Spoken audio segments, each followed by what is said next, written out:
ही कथा भूतांची नाही, त्यामुळे कुठलाही जम्प स्केअर नाहीये, कोणतंही अलौकिक एक्सप्लेनेशन पण नाहीये.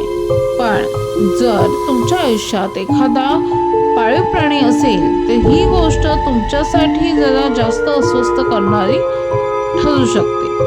आता असं मी का म्हटलं किंवा असं काय घडलं होतं ते पुढील कथेत मी सांगणार आहेच, पण त्यापूर्वी इंट्रो आणि आपण भेटूया इंट्रो नंतर. तोपर्यंत जर तुम्ही पेट पॅरेंट्स असाल तर आपल्या लाडक्या मित्राचं नाव खाली कमेंट सेक्शनमध्ये कमेंट करा.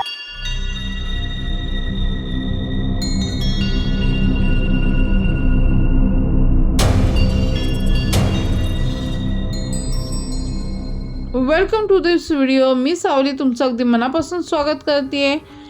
आजपर्यंत मी माझ्याबद्दल आणि माझ्या फ्रेंड्ससोबत ज्या घटना घडल्या त्या शेअर केल्या, बट आज मी माझ्या घरातली गोष्ट शेअर करणार आहे जी घडली तेव्हा मला तर काही वाटलं नव्हतं, पण नंतर मात्र एका गोष्टीचा उलगडा मला झाला आणि ते मी पुढे सांगतेच आहे.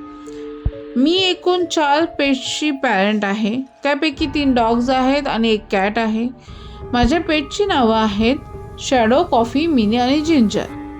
ओके, चौघेही खूप युनिक आणि शांत आहेत आणि या व्हिडिओमध्ये मी त्याची स्टोरी सांगणार आहे. तर ही गोष्ट तुमच्यासाठी देखील जरा जास्त अस्वस्थ करणारी ठरू शकते बरं का. ओके, कारण काही गोष्टी आपल्याला उशिरा कळतात. पण प्राणी ह्या गोष्टी आधीच ओळखतात. निदान यावर आपलं एकमत होऊ शकतं कदाचित. तर मी एकटीच राहते. माझ्यासोबत आहेत माझे डॉग्स शॅडो, कॉफी, मिनी आणि जिंजर. त्यातलं कोणीच ॲग्रेसिव्ह नाही आहे. ही गोष्ट आहे फक्त शॅडोची आणि तोही अर्थात ॲग्रेसिव्ह नाही आहे. तो खूप शांत आहे. घरात कुठलाही आवाज झाला तर तो फक्त कान उभं करायचा. बाकी भुंकण्याचं डिपार्टमेंट तर कॉफी आणि मिनीचं असायचं. रोजचा रुटीन माझा ठरलेला होता. ह्या तिघांचेही वॉक, सकाळचे, दुपारची यांची झोप, संध्याकाळी यांचं खेळणं. मात्र मी जेव्हा संध्याकाळी काम करते ना तेव्हा शॅडो माझ्या पायाशी येऊन बसायचा. बाकी दोघं खेळण्यात दंग असायचे आणि जिंजर आपली ह्या तिघांमध्ये नसायची. ती सोफ्यावर तिचं काम करते. आणि सगळ्यात महत्त्वाचं म्हणजे शॅडो हा कधी दादाकडे विनाकारण पाहायचा नाही. एक दिवस मी नोटीस केलं की मी काम करत होते आणि शॅडो हॉलच्या कोपऱ्यात बसून दादाकडे पाहत होता. बाकी आपले कॉफी आणि मिनी खेळत होते. जिंजर सोफ्यावर लोळत होती. शॅडो मात्र भुंकत नव्हता, शेपटी हलवत नव्हता, फक्त टक लावून दादाकडे पाहत होता. मी त्याला हसून म्हटलं, काय झालं शॅडो, कोणी येणार आहे आज? एकटक दरवाजाकडे पाहतोयस? पण तो माझ्याकडे वळलाच नाही. मी खात्री म्हणून दाराकडे एक राऊंड मारला. दार बंद होतं, कडी नीट होती, लॉक लावलेलं होतं. त्यामुळं मी इग्नोर केलं. पण नेक्स्ट दिवशी पुन्हा तेच.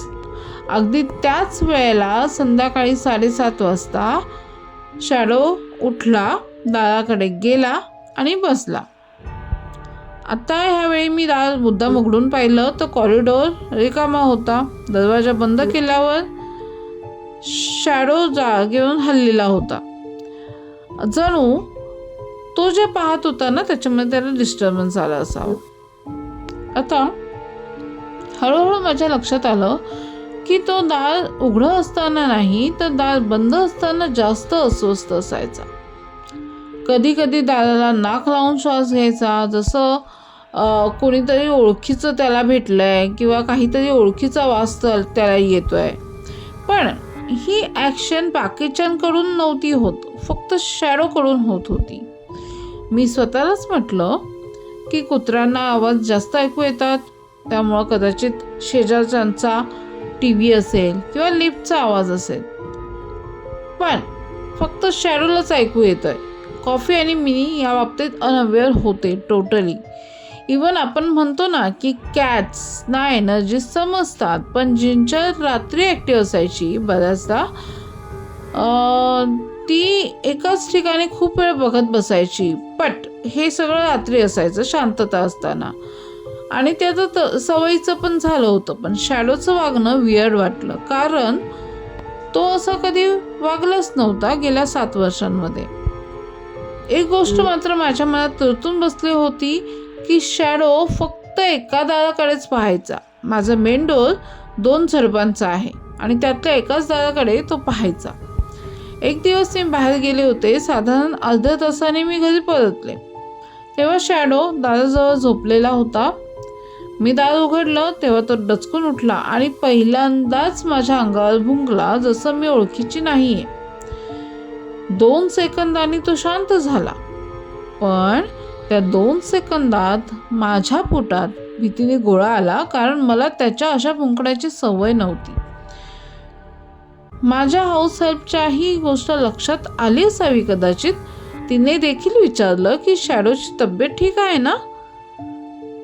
पण या सर्वांचा मिनी आणि कॉफी यांच्यावर काही परिणाम नव्हता. जेव्हा शॅडो माझ्यावर भुंकला त्यावेळेपासून 2 तासांनी जिंजर माझ्याकडे आली, बट सगळं नॉर्मल. पण शॅडो मात्र डिस्टर्ब होता. त्या दिवसानंतर एक गोष्ट मी खूपदा नोटीस केली, ती म्हणजे मी घरी असताना शॅडो दाराकडे पाहायचा, मी बाहेर असताना तो दरवाजाजवळ बसून राहायचा, जसं कोणीतरी माझ्या आणि त्याच्यामध्ये उभा आहे, अंतर ठेवून. एका संध्याकाळी मी मुद्दाम शॅडोकडे पाहत होते तर तो दरवाजाकडे पाहत होता. मी हळूच विचारलं, कोण आहे तिथे. त्यावेळी त्याने पहिल्यांदाच दाराकडे नाही तर माझ्याकडे पाहिलं आणि हळूच मागे सरकला. आता असं त्याने का केलं हे मला ठाऊक नाही. आजही माझं घर तसंच आहे, दार तसंच आहे, कडी नीट आहे, पण शॅडो अजूनही संध्याकाळी 7:30ला दाराकडे पाहतो, काहीतरी ऑब्झर्व करतो. पण मी आता त्याला थांबवत नाही, कारण कदाचित तो जे पाहतो ते त्याच्यासाठी खरं असेल, जरी मला दिसत नसलं तरी. तसं तर कॉफी, मिनी आणि जिंजर तिघेही त्या अनोळखी एनर्जीच्या प्रभावाखाली नाहीत आणि कदाचित काही गोष्टी आपल्यासाठी नसतात, राईट. पण आपल्या पाळीव प्राण्यांसाठी त्या खूप क्लिअर आणि स्पष्ट असतात. ही रिॲलिटी मी एक्सेप्ट केली, करावीच लागली. जर तुमच्याकडे एखादा पाळीव प्राणी असेल आणि त्याने कधी असं काही केलं असेल तर कमेंट करू नका, फक्त सबस्क्राईब करा चॅनेलला, कारण काही अनुभव हे लिहायचे नसतात, ते फक्त ऐकायचे असतात. तुम्ही देखील तुमच्यासोबत घडणाऱ्या अशा अनाकलनीय घटना शेअर करू शकता. मी मेल ID डिस्क्रिप्शनमध्ये दिलेला आहेच, तर नक्की शेअर करा तुमचा अनुभव. आणि हा व्हिडिओ जर आवडला असेल तर त्याला लाईक करा, सबस्क्राईब करा आणि शेअर करायला मात्र विसरू नका, कारण त्याने अवेअरनेस वाढतो. आणि आजसाठी इतकंच. पुन्हा भेटू एका नवीन कथेसह. तोपर्यंत काळजी घ्या. बाय. Take care.